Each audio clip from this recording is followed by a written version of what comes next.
Hi అండి, ఎలా ఉన్నారు? అందరూ బాగున్నారా? ఇది వచ్చేసి అయితే హైదరాబాద్లో గవర్నమెంట్ క్వార్టర్స్ అనమాట.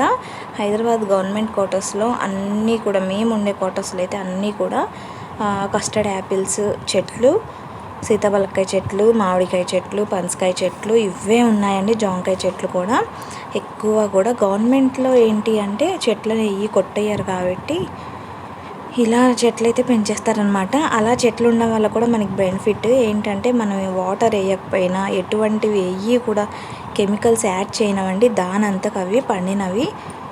అండ్ ఇక్కడ ఏంటి అంటే పండేంత వరకు కూడా ఉంచరండి. అందరూ కూడా ఆఫీస్ వాళ్ళు అందరూ కూడా కోసుకొని వెళ్తారు. సో నేనైతే ఇప్పుడు చెప్పేది ఏంటి అంటే, మేము మా క్వార్టర్స్లో ఒక 50 పైన కాయలు అయితే కోసామండి. నచ్చితే కనుక లైక్ చేయండి, సబ్స్క్రైబ్ చేసుకోవడం మాత్రం మర్చిపోవద్దు ఫ్రెండ్స్.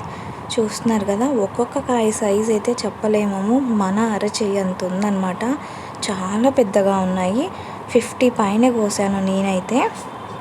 అండ్ నేను ఎలా మాగబెడుతున్నాను అంటే, కళ్ళు తెరిచినవి ఉంటాయి కదా, కళ్ళు తెరవంగానే ఇలా ఒక బస్తా తీసుకొని సీతాఫలకాయ ఆకులు ఉంటాయి కదా, ఆ ఆకులు కొంచెం మందంగా పరిచేసుకొని సీతాఫలకాయలు అన్నీ పెట్టేసుకొని మళ్ళీ పైన ఆకు పెట్టాలి.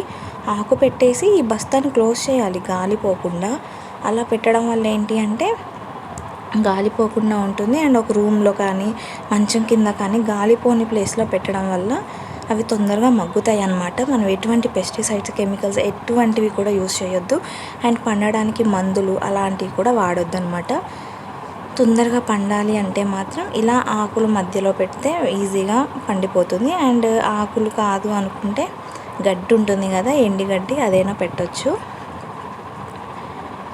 ఇక్కడ చూస్తున్నారు కదా, చెట్టు మీద పండిన కాయ ఇప్పుడు నేను చూపించింది అయితే.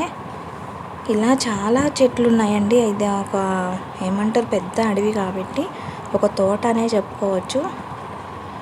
నచ్చితే కనుక లైక్ చేయండి, సబ్స్క్రైబ్ చేసుకోవడం మర్చిపోద్దు. Bye bye.